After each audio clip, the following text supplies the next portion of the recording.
ひき肉 M サイズの豚バラと目玉焼きトッピングになります。すげえ。じゃあね。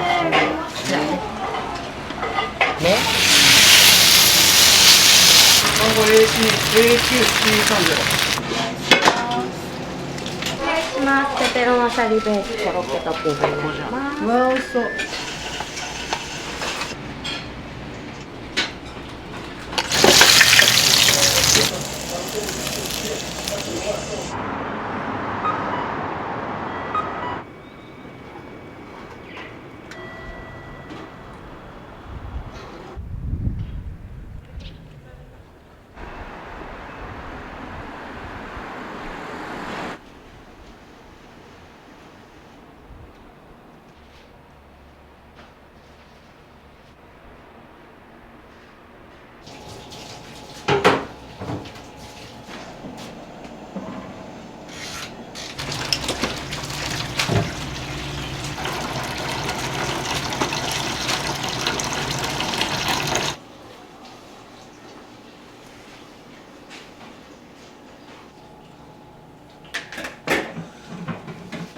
サラリーマンやってて何を思ったのか会社を辞めていきなり子供がまだ幼い血のみぐろの時に独立しちゃってやり始めた商売です。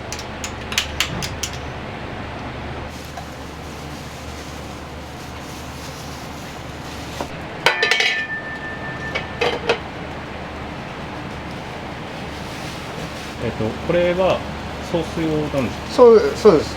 はい、ソースを仕込んでいくところなんですけど、2種類のソース今作ってるんですよ。もともとうちはブラックペッパーを主体とした味なんですけれども、他社さんの場合はホワイトペッパーを主体としています。それぞれのファンのお客様に対していろんな味付けとか調整があるもんですから、私自身も長い間にいろいろと当然そういうソースも作れるようになっちゃったんですよ。この際だからもう45年もやってる商売なもんですから、集大成として皆さんに食べ比べをしてもらってあんかけスパゲッティの良さを見てもらいたいなと思っています。ソースはどういった具材を作ってどのぐらい煮込まれて作られてますか？玉ねぎ、じゃがいも、人参、トマト、牛肉、塩コショウ、グルソですね。でそれを鍋に入れてミートソースを作るような感覚なんですが、あんかけソースの場合は煮込むんじゃなくて煮込み焼き上げるっていうか、中に入れて200度以上でだいたい2日から3日ぐらい作るんですけど、その中には焦がしていけない時もあるもんですから気を使いますよね。30分40分かけてからかき混ぜて火を止めて、でまたかき混ぜて火を止めてという作業を繰り返しながら2日から3日間で、それによっては焼き上げれば焼き上げるほどコクのある味になってきますね。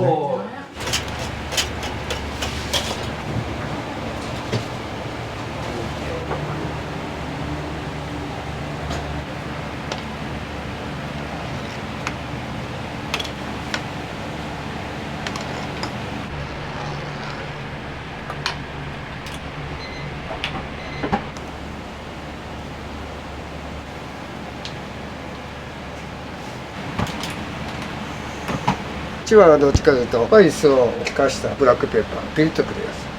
こっちはホワイトペッパー、香り高い胡椒を使っております。結構こっちのソースはもともとのあんかけそうです。ソース。それを僕自身がいろいろと研究してみて、こんなもんかなこんなもんかなと思って試してたんですけど、今まで出すことをやめてたんですよ。この前イベントがあって、名古屋市内には100店舗以上のあんかけスパゲッティの専門店があるわけじゃないですか。同業他社さんは一生懸命やってるって、でそれでこの味おいしいっていうことで一生懸命やってるんならば、だったら同業他社さんと一緒になってこういう味を傾向がありますよっていうことを比較の対象にして取り上げた方がもっといいのになと思ってテレビ局さんに伝えたところ、面白い提案ですねって言ってテレビ局さんが探したところが豊橋のチャオさんであったり、同業店の話なもんですからもう盛り上がっちゃってるんですよ。もうライバルとの垣根なんて全然ないですよ。とにかくね、楽しくて楽しくて仕方ないというか、でいろんなお客さんが来るじゃないですか。どんな感想を述べるかなっていうようなのものすごい聞きたくてね、お客さんの中ではいろんな推しの店もあるけれども、これは良かったと、一度は食べてみたかったんだとっていうような話をいただいて、僕の中では葛藤が出てきちゃって、もうこれはもうはっきり言って抑えきれないから、もう最後は最後、この70になって初めて挑戦してみるのも面白いかなと思って作り出したんですよ。なるほど。はい、自分の記憶が取れるね。片栗です。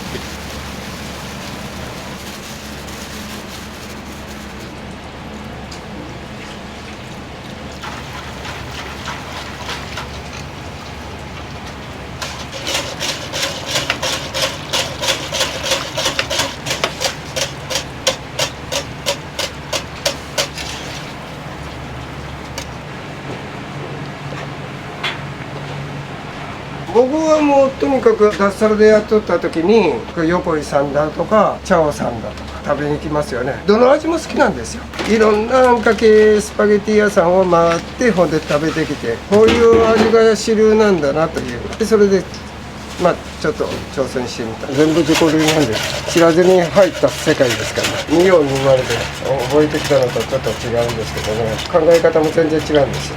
どっちかというと香り高いおとなしめの香辛料がホワイトペッパーであれば、こっちはガツンとくるブラックペッパーなんです。収穫の時期によって辛さは全然違うもんなんで、もうそれで味の味覚味変があるんだなというのが驚きですよね。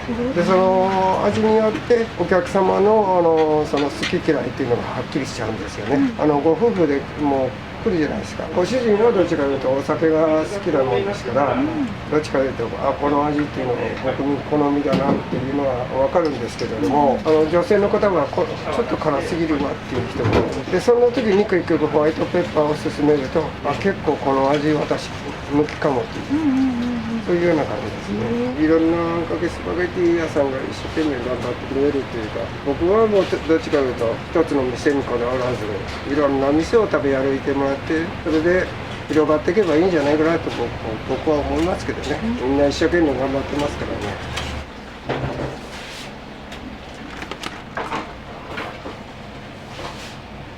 うちにいる17年勤務のパートさんがいるんですけど、今までこれでずーっと食べてたんですよ。これを開発して食べたところ、私こっちの方が好きかもって、じゃあ彼女が美味しいっていうことはこれはいけるかなと思って。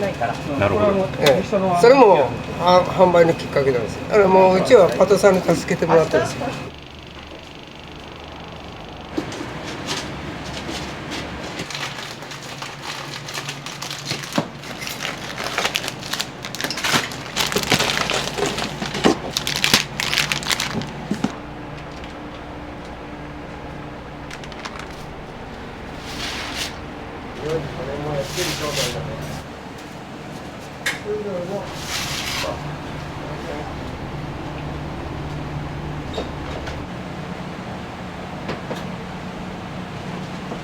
麺から中のグルテンちょっと出てっちゃうんで、だからなるべくよいしょよいしょかき混ぜる。あんまりかきが混ぜないのもダメ。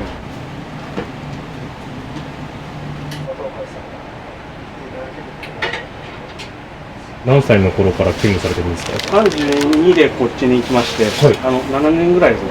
そうなんですね。マスターに誘っていただいて、それからこっちに最初は池下の方でやっておりまして、店長をやっていただいて。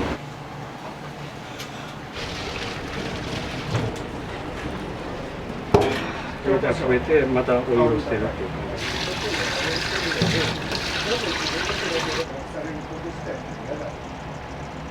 冷たい水で冷やされるんですか？そうですね。シャワーをちょっと今度そこから冷たく麺をちょっと早めに締めやすくします。こうやって下から熱いところをこうやって下から上っていう感じで何回か水を流しますので、お湯冷えるまで。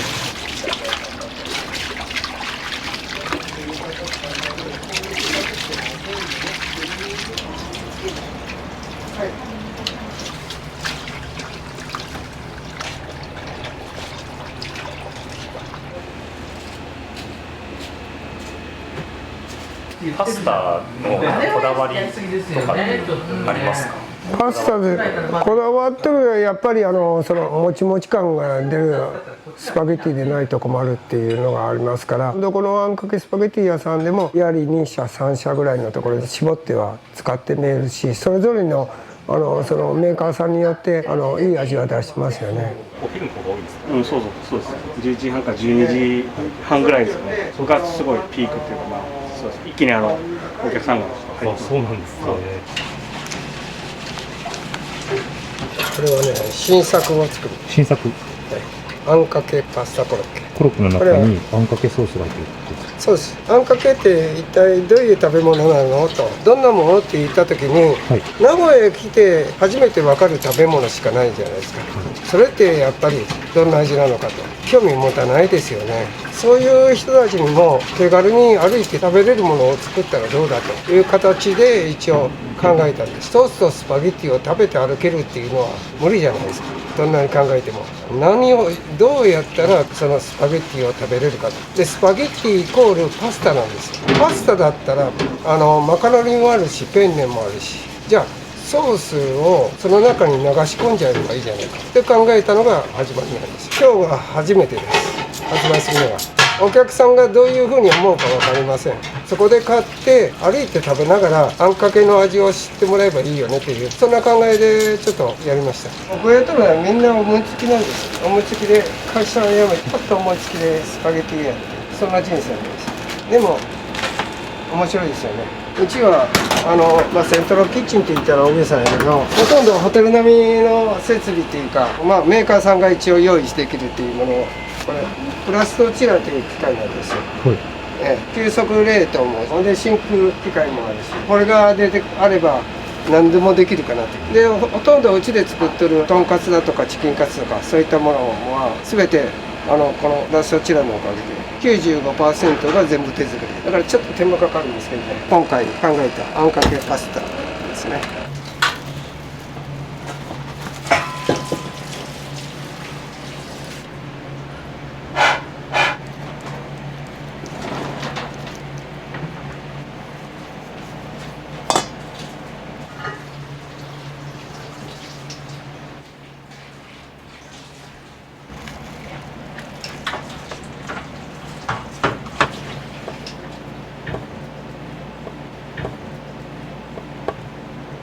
ペンネとコーンとチーズで、それにソースをかけ、本来なら固まらダメですよね。それを何とかして商品化できる方法ないかなと思ったら、もう凍らせるしかないんですよ。よし、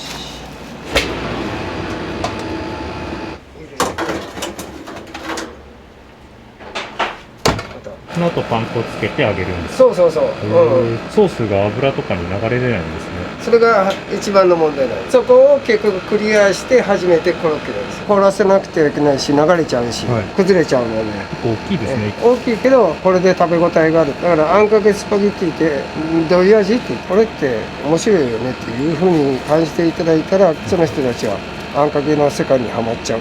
試しにこういうものを考えて、当たるか当たらないかは分かりませんよ。僕は今まであんかけスパゲッティずーっと45年やってきて、なんかの形でちょっと自分の思ったことを行動に移して、ほんでそれを商品化できればいいかなといろいろと考えてやってますけど。しますよね。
バッタンかな。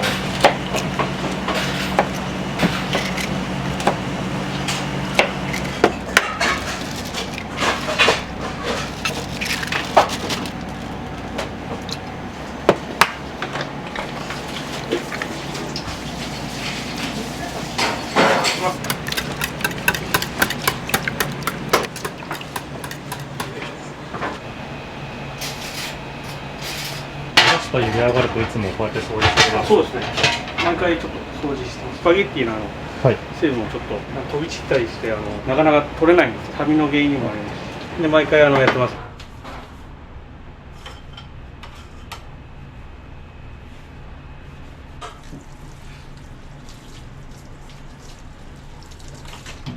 去年の10月25日に、はい、今まで駐車場を7台借りてたところがあったんですよ、はい、すぐここから20メートル行ったところにね、7台駐車場あるもんで安心して見えてる方が多かったんですよね、はい、いきなり去年の12月25日に解約になってしまって、はい、この場所で結局営業するためにはどうしたらいいかということを、下手すると店がなくなってしまうんじゃないかなという危機感を覚えまして、駐車場どこですかと聞かれてもいいように、僕がコインパーキングとかそういったものをご案内するようにするために、毎日店に出てくるようになりました。なるほどなるほど。実際にはもう引退しとるもんだから、そうはいかなくなったもんですから、いきなりちょっと忙しくなったっていうのがありまして、スタッフ5人いつもやってるんですけども、安心して食べていただくためにはやっぱりもうちょっと人数増やした方がいいかなっていうこともあります。特にうちみたいなところは表通りから3本奥に入った一方通行で住宅街になりますので、もうここへ来させるっていうのはもう一生に1回あるかどうか、道に迷って入り込むような店なもんですからね、安心して食べていただくためには迅速な対応、丁寧な対応、サラリーマンとかそういった人なんかはお忙しなもんですから、早く食べて早く帰るということで、コインパーキングの止められたお客様も会社から10分、うちから10分とかいうぐらいの距離ぐらいで来られるとしたら、食事時間は40分だろうと。で40分の中にオーダーを聞いて調理をして食べていただいて、ちょっと談笑して帰っていただくのがそれぐらいになるようにするためには、やっぱり回転率っていうのが必要になってくるものですから、多少人を多めに使ってやった方がお客様も安心するからと。やはりそれなりに細かいところまで目が届かないとがっかりされたらお客様に気の毒じゃないですか。最大の来店数ってどのぐらいですか？300人ぐらいは来ましたね。 PS ゴールドっていう番組で紹介された時に、豊橋チャオさんとイタリアンと一緒になって、その前がね、ソウルさんが県民賞に出た時、あれはソウルさんの番組なんですけど、240人ぐらい来たかな。でうちなんて大体キャパ知れてるもんですから、せいぜいできても3回転半とか4回転ぐらいがベストだと思ってますからね。一元さんであっても他にもいろんな店があるのに、でその中から大事な自分のお金を出して食べるわけじゃないですか。冒険ですよね。それに対して一応うちの店を食べに来てくれたっていうことは、はっきり言って一人一人が感謝ですよね。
皆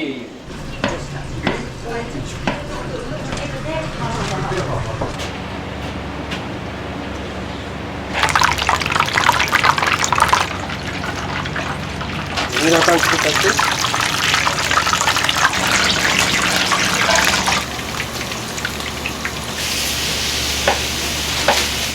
はい、伊藤君実験台。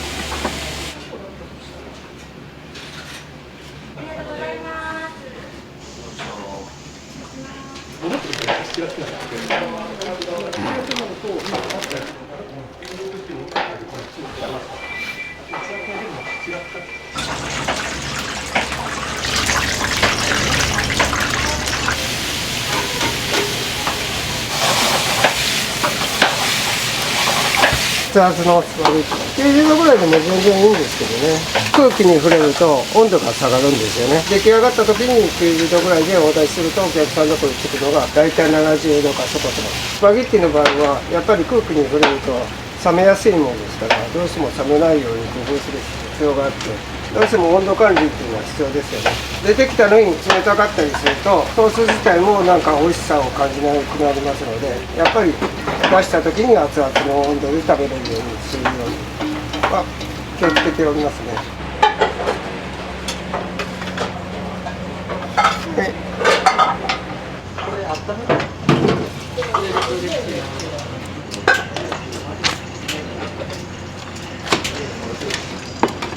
こちらのブラックペッパーでホワイトペッパーで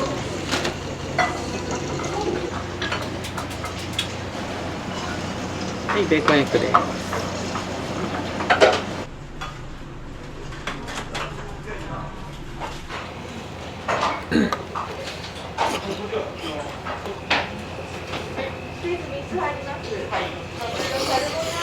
さっきよく来られてるって聞いたんですけど、どのぐらい前から来られてるんですか？親子3代で来とるもんで、記憶ない時ぐらいだから、俺最初に来始めたことって覚えないんですよ。胡椒が効いとるからすごい満足感が多いんですよこれ、こっち辛め亭のソースで、こっちの方が辛め亭さんの、そうですか。こっちのソースなんで、俺はね。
ありがとうございます。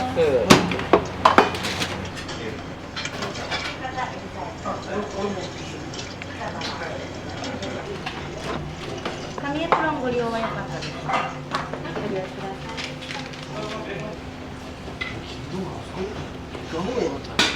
卵か。でもウインナーレトルトとかも全然カリッとあります。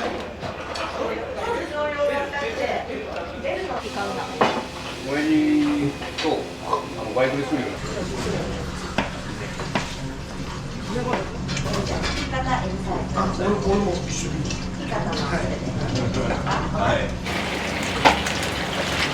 いらっしゃいませ。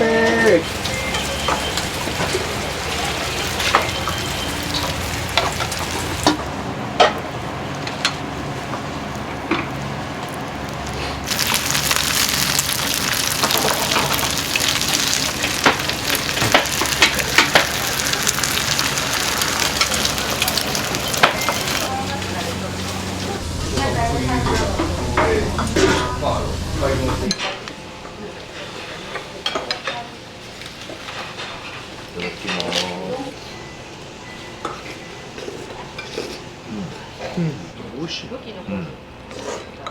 畑のパスタはよく召し上がられる。あんかけが好きなんで、はい。あんかけ美味しいですね。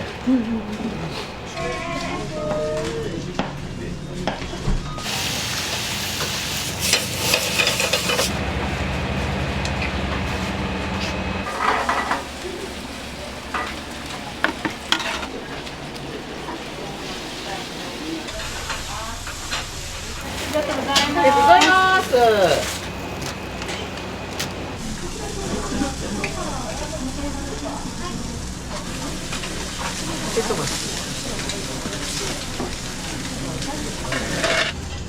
りがとうございます。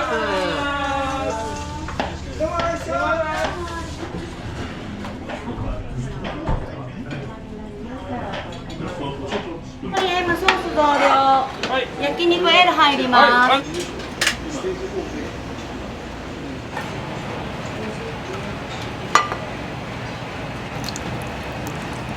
願いします。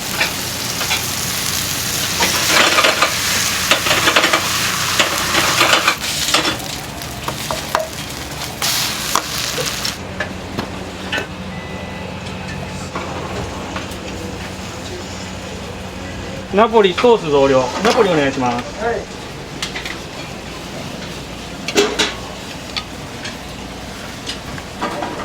ナポリソース増量です。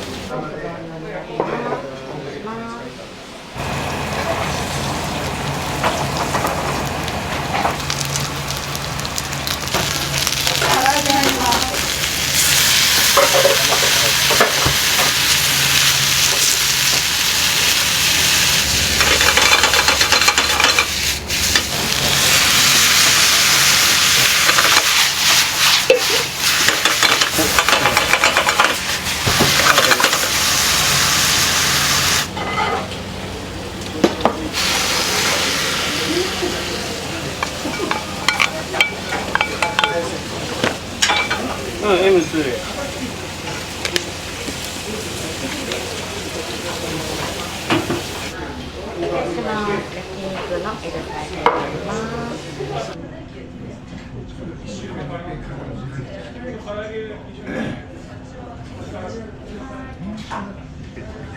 いらっしゃいませ。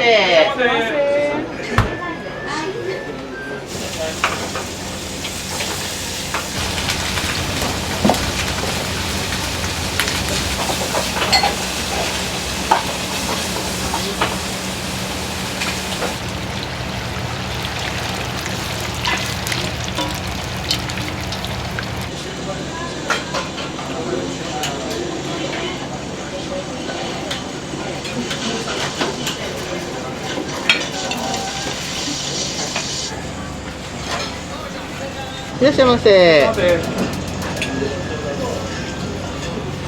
唐揚げトッピング。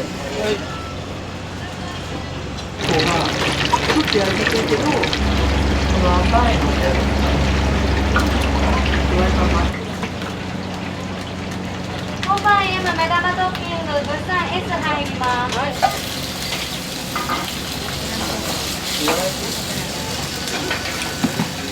はい、オムレツ唐揚げトッピングです。オムレツの唐揚げトッピングです。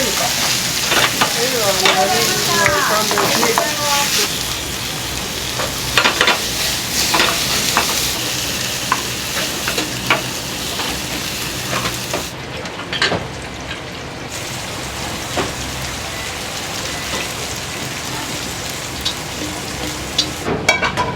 はい、もう。これオムレツ。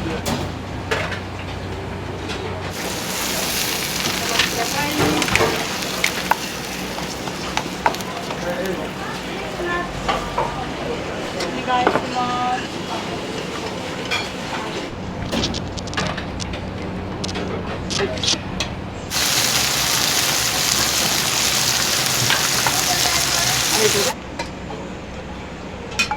はい、チーズお願いね。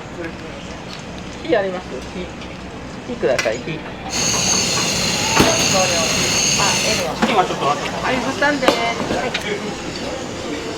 い、こっちで。何？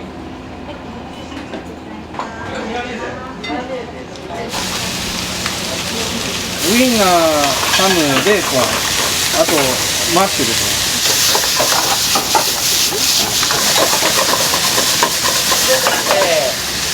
ちょっと焦げ目がついたら完成ですね。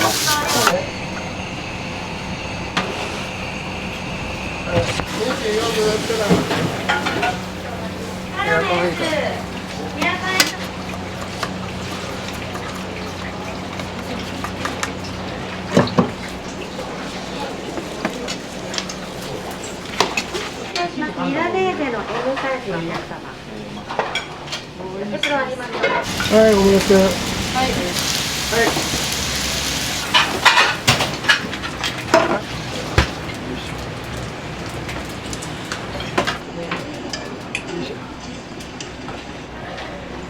ありがとうございます。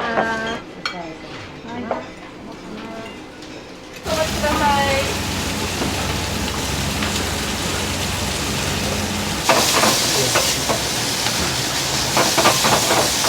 あ、そうだね。じゃあその取ったけど。でもね。うんうん。はい。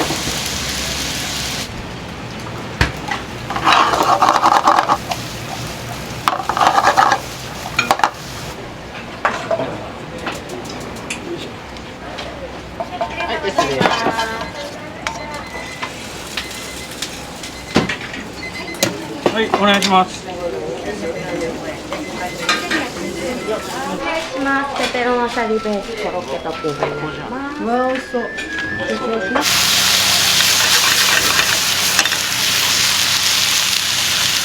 はい。お願いします。はい。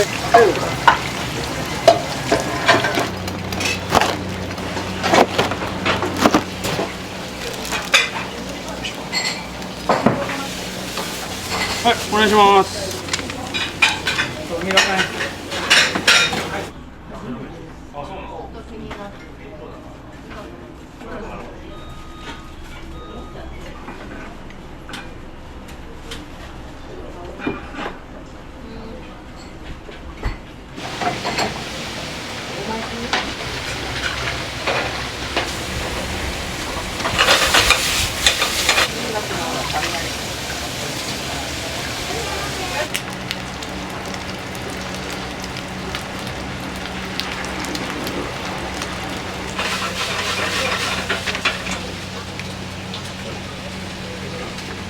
ありがとうございました。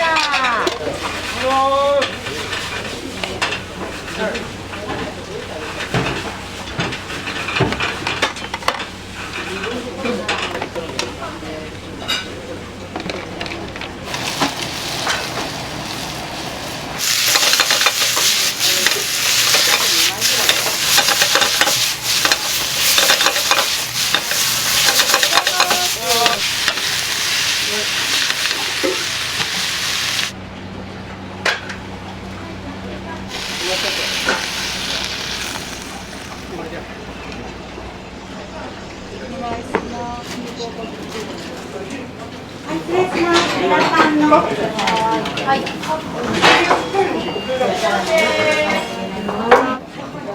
バイキング M 入りま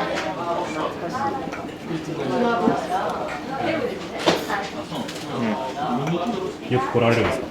初めてです。あ、そうなんですか。ずっと気になってて近くなんですけど、BS 見てそろそろ行かなきゃって思って。どうですか、初めてのお味は。よくあんかけ食べます？まあぼちぼち。あ、そうなんですね。割と辛めの方やとそれが好みですね。初めて来たお客さんっていうのは忖度ないですからね、素直な気持ちが、それが一番僕聞きたくて、どうしても中部圏内だと静岡ぐらいで止まっちゃうんですね、あんかけスプレー。どうしても全国区にはなれないっていう悩みがあるんですけど、地方になんとか出して目が眠いかなと思って試行錯誤してるんですけど、僕も一つそれでお役に立てればと言いつもそういう気持ちでおって考えておるんですけど、意外と味好みっていうのは難しいですよ。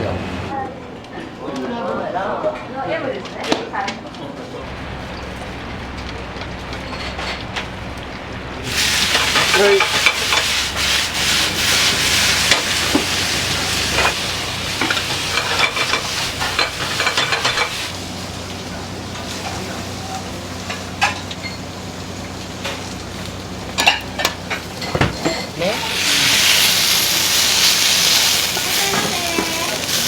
バ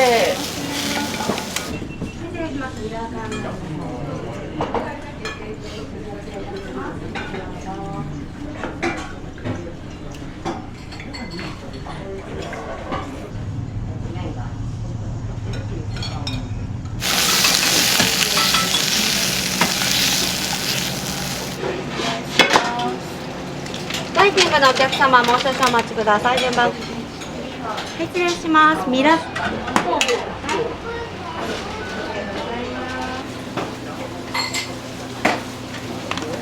い、失礼します。ふわとろのサイズお待たせいたしました。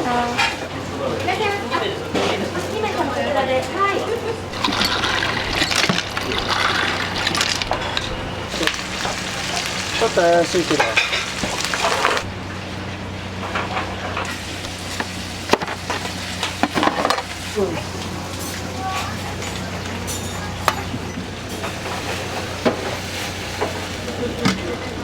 目玉焼きをね。はい、ピザサラダです。ありがとうございます。お願いします。バイキングです。皆さん S2 で目玉。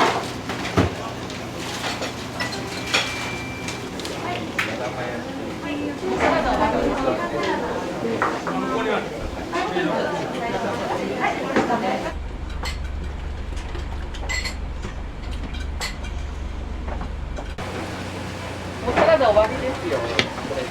あ、向こうにある。冷蔵庫。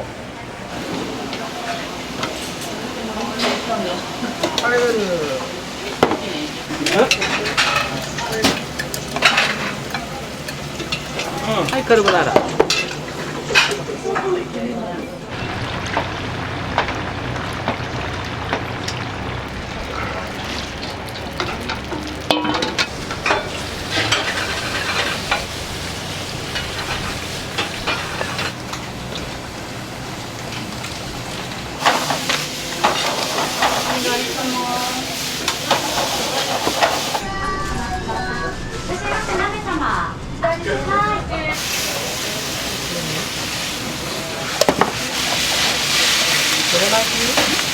目玉トッピングです。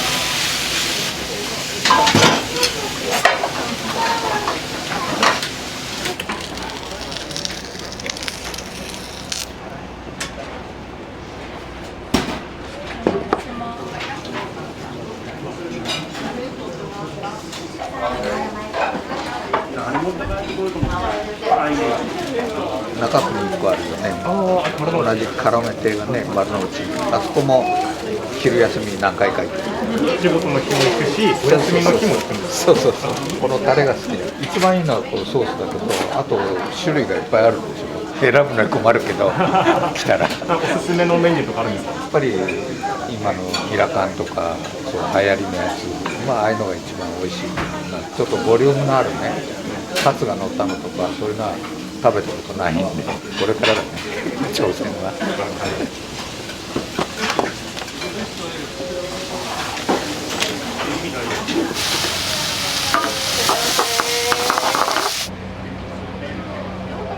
だから S 行ってる。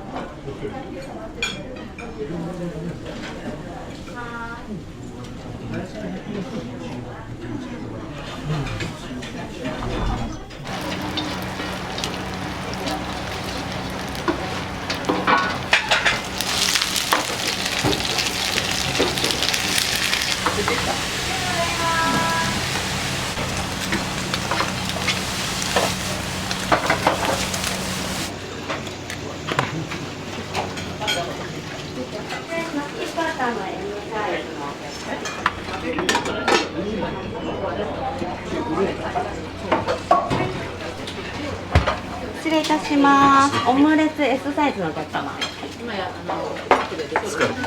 とうございました。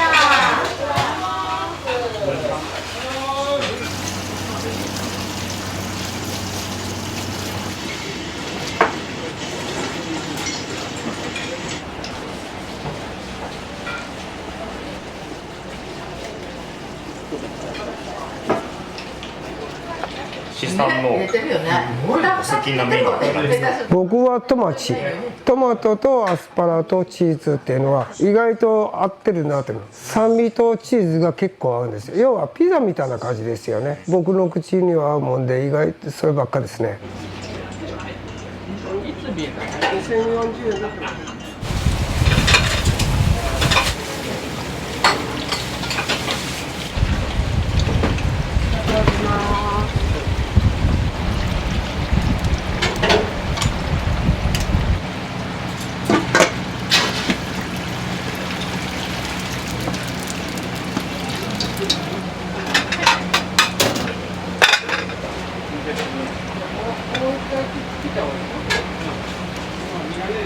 この時に温度を測ると85度か86度ぐらいですね。だんだん低くなってお客さんのところに出した時は65度とか70度ぐらいです。これ以上低いと食べても美味しくない。次は大田町です。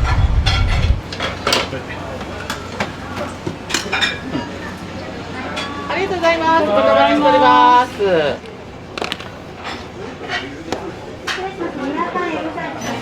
1875円頂戴いたします。はい。駐車場ね、ごめんなさい。あ、車どうぞ、これ大丈夫、無料の方で止めます。あ、よかったです。またよろしくお願いします。はい、どうもありがとうございます。はい、やました。マイルドソース入ります。マイルドソース。はい。お子様用に作ったやつです。胡椒が入ってなくて食べやすいソース、刺激が苦手な方、胡椒とか苦手な方に提供している感じです。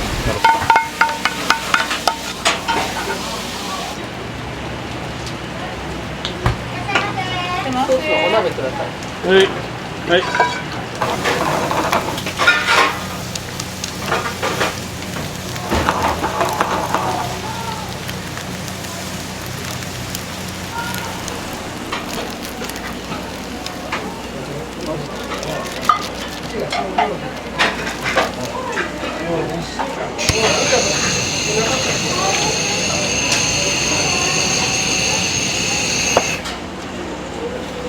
カルボナーラチーズです。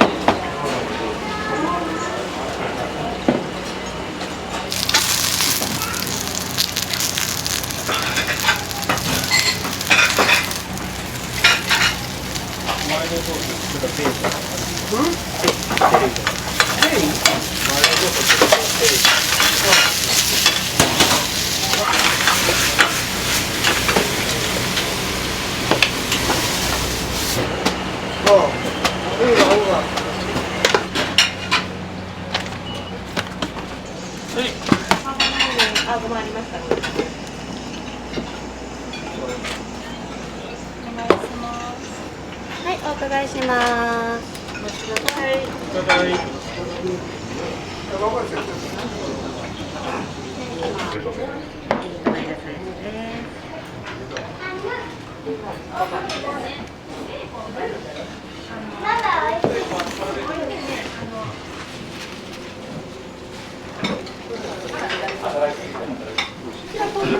今日から通われてるって先ほど。ここのマスターが前に言ってからね。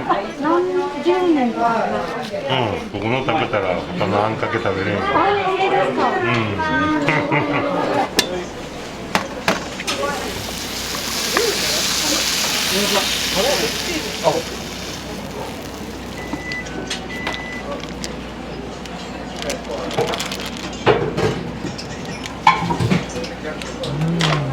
そうですか。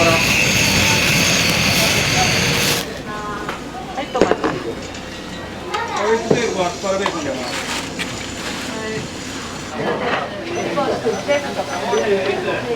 ちらから100円引きさせていただきます。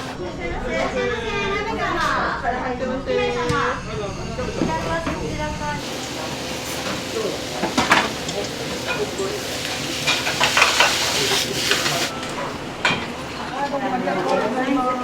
ざいます。紙エプロンはご利用大丈夫ですか？大丈夫です。はい、面白い。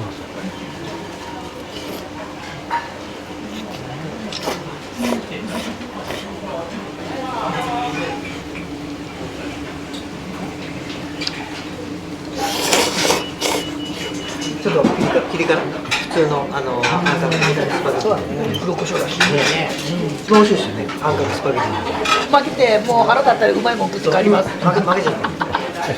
せっかくあれだけど。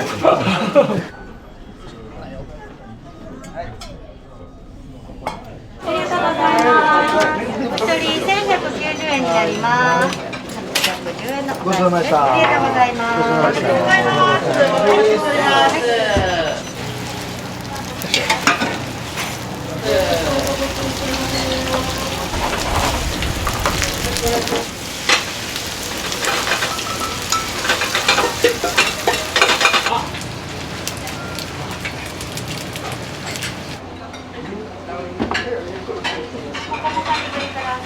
今日はどちらから来られたんですか？よく来られるんですか？月1ぐらい。月1ぐらい。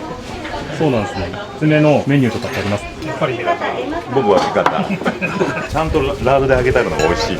でも何年も前から来られてるんですか？創業当時の昔の店の時から。あ、じゃあもう何十年っていうお付き合いですか？そうだね。癖になっちゃって。帰りで歩きながら食べてて、今食べてないけど、この気づきならちょっと良さそうかなとか、そういうことしちゃって。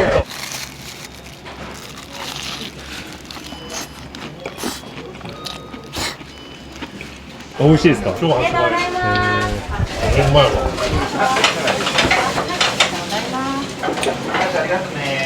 ありがとうね。どうだったのこの？美味しかった。美味しいでしょ。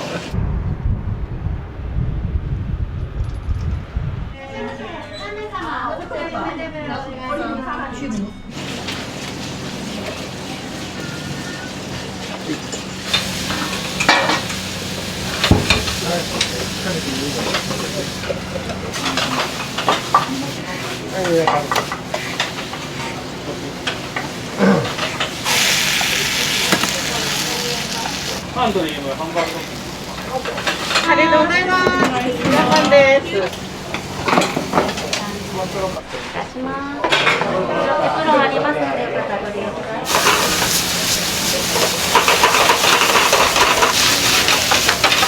ありがとうございます。ありがとうございます。カルボナーラへのサイズ。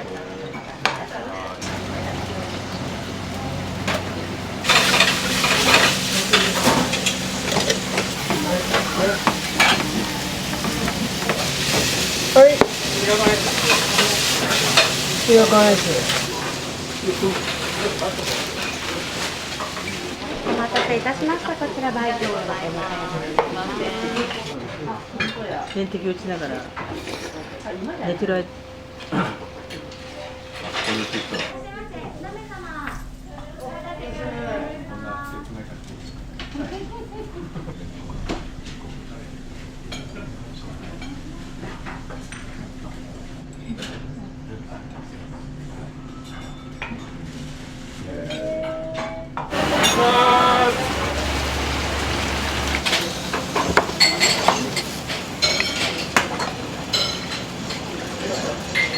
お願いします。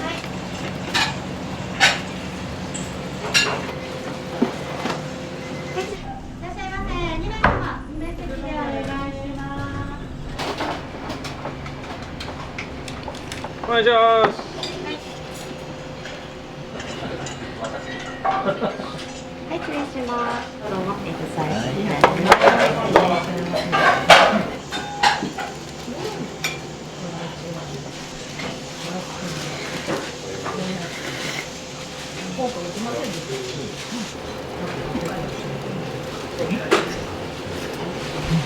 飲まれるメニューとかってございますか？ふわとろです。私はおすすめです。どのぐらい前から通われてるんですか？もう紹介されてから10問ぐらいですね。多分14、白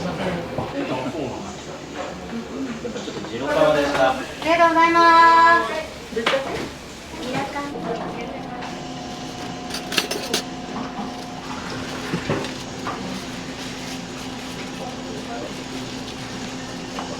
8年前、9年前かかるになって、うちにそんなった時に助けてくれた。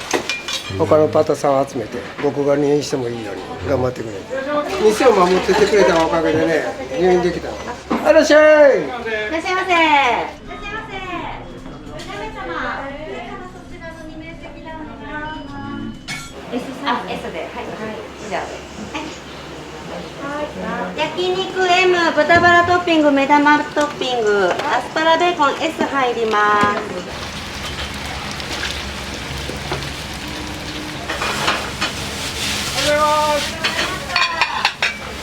あと S。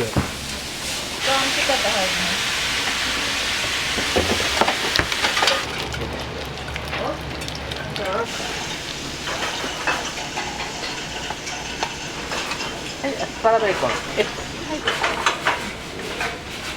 失礼します。アスパラベーコン S サイズのお客様。いらっしゃいませ。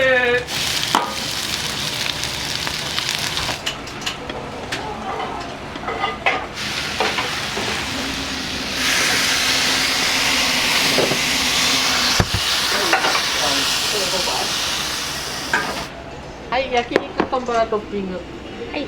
あ、ごめんなさい。いらっしゃいませ、何様。失礼します。焼肉 M サイズの豚バラと目玉焼きトッピングになります。じゃあ、失礼します。どうぞ。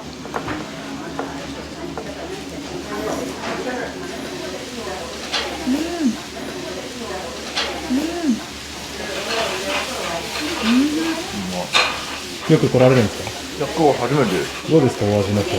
めちゃめちゃ美味しいです。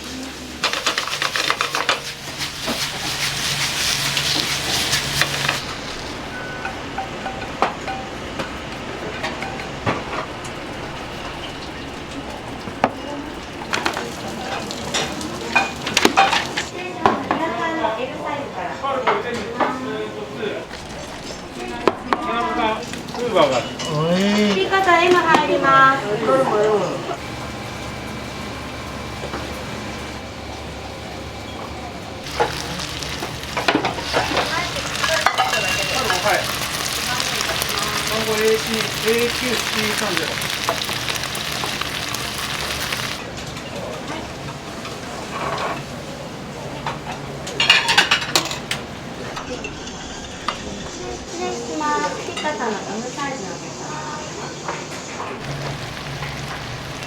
もう一回カルボでしょ？うん。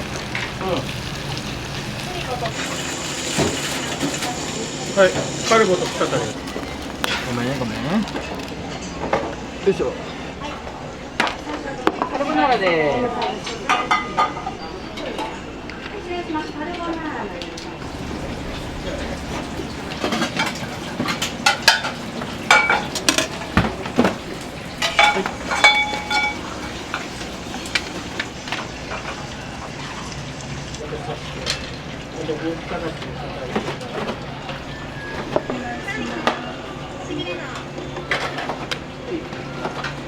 とんかつです。はい。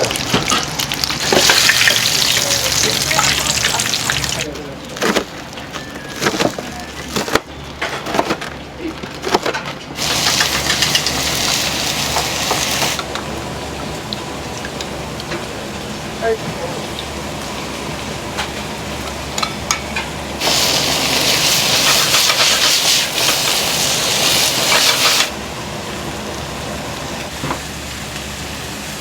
LSM。はい。はい。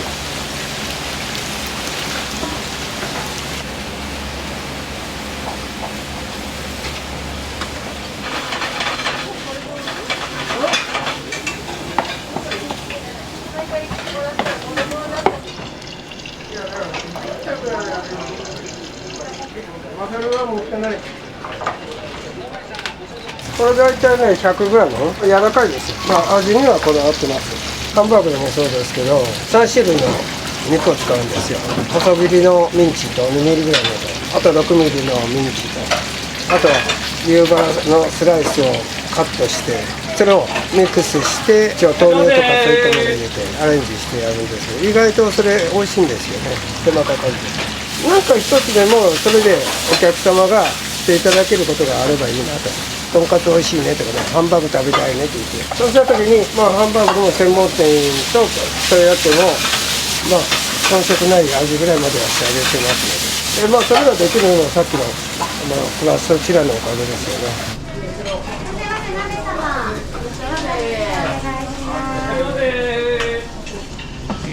ミラカンスーパーの M サイズ M サイズでお願いします。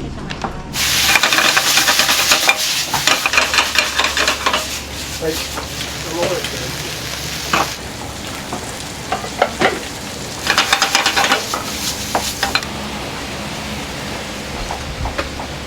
これだろう。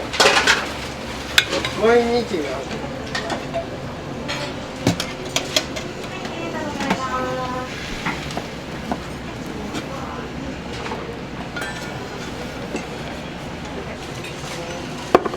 ミラカンでございます。はい、お待たせいたしました。お待たせいたしました。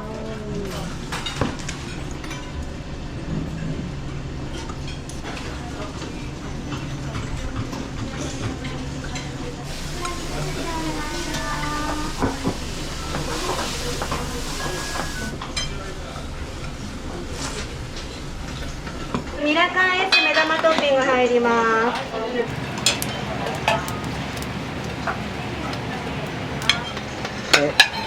次。はい。これはミラカンか。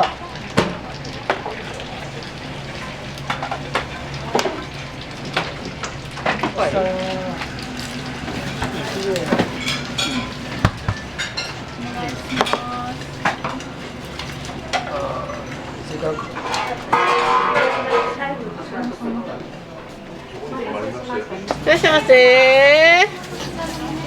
はい、あ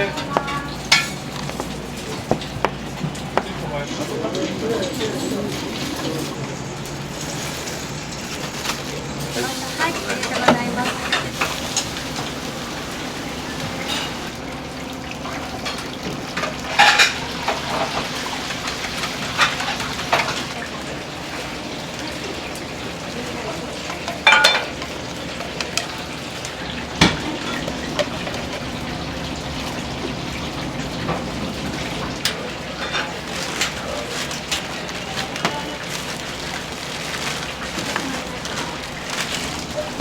お願いします。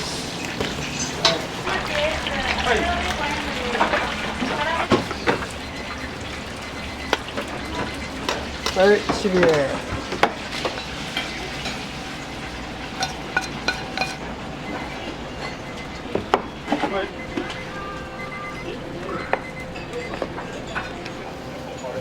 失礼します。はい。そういう。はい。は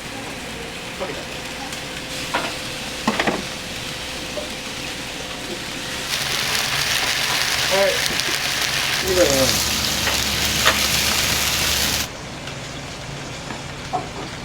オーブンで焼くとね、肉汁がジューって出るんだけど、この焼き方だと肉汁が出ないんですよ。手作りハンバーガー美味しいですよ。ラーメンマイルドソース、トマチ S、アスパラベーコン M に唐揚げトッピング入ります。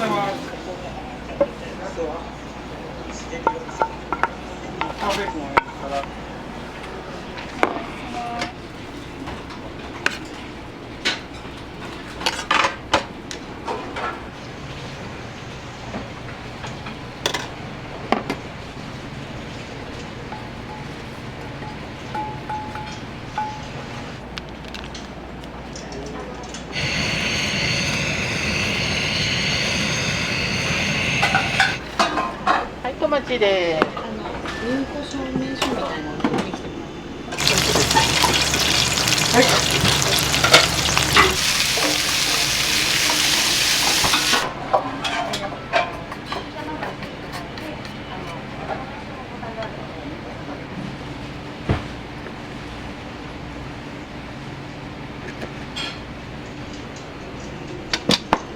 お待たせいたしました。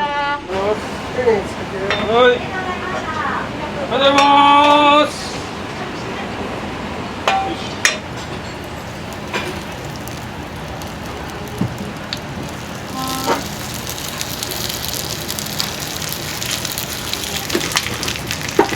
マグダもラード。これラードですか。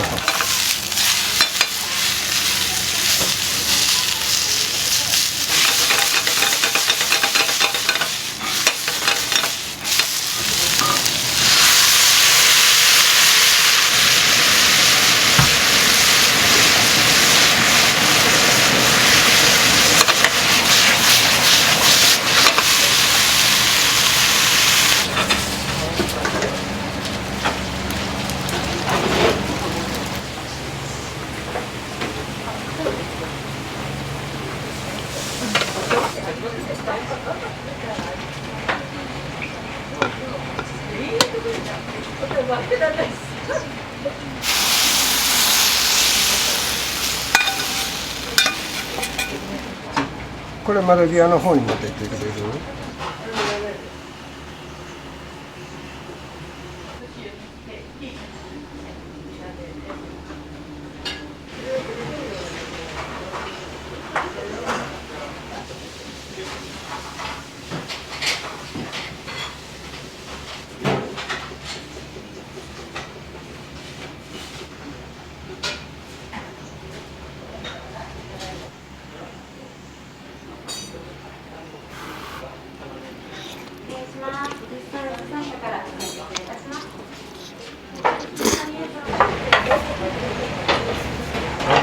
とんかつもダブルで。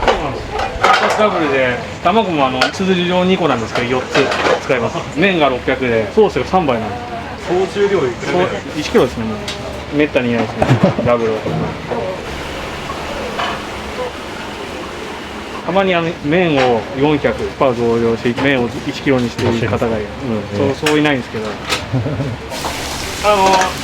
タレがあるんでそこにしびれと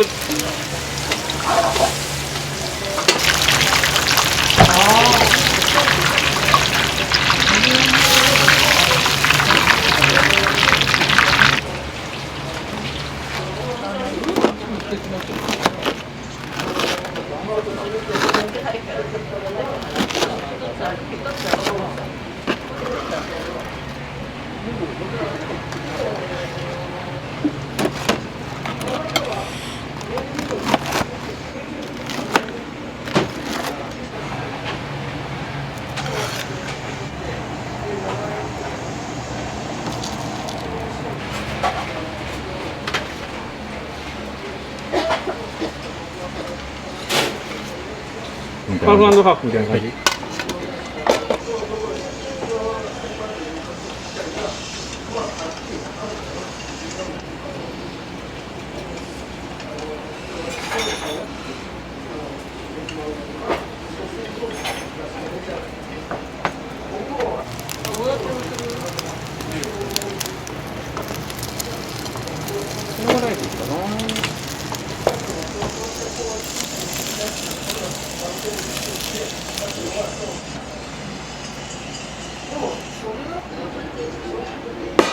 卵入れたら多分。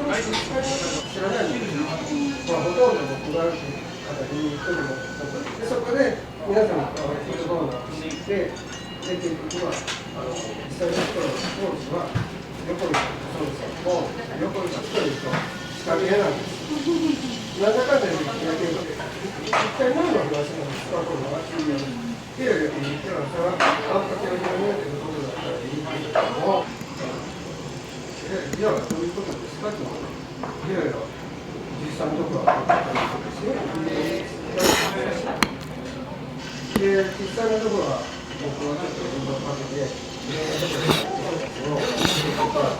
今のこのお仕事されて本当に良かったって思うことってなんかありました？家族が好きで家族のために働こうと思ってやってきたわけですから、時は路頭に迷うような生活をしてきて家族に迷惑をかけてきたから、家族を幸せにするためにはどうしたらいいかということばっかりを考えてましたね。成功するとかどうのこうのというよりがむしゃらでしたね。がむしゃらだけどこのあんかけスパゲッティが好きだから広げたいなっていう気持ちだけで来ましたね。今まで僕それを支えてくれた家族には感謝でしかないですよね。とにかく信じてついてきてくれた家族に感謝ですよね。家族なんかあったら僕こんなことやってなかったかもしれない。これから挑戦してみたいこととかお店の目標とかってある？いやもう挑戦するにしてももう僕70ですからね、自分の思ったこととかそういったものをどんどんやっていって悔いを残さないようにやっていきたいなと思ってやってますね。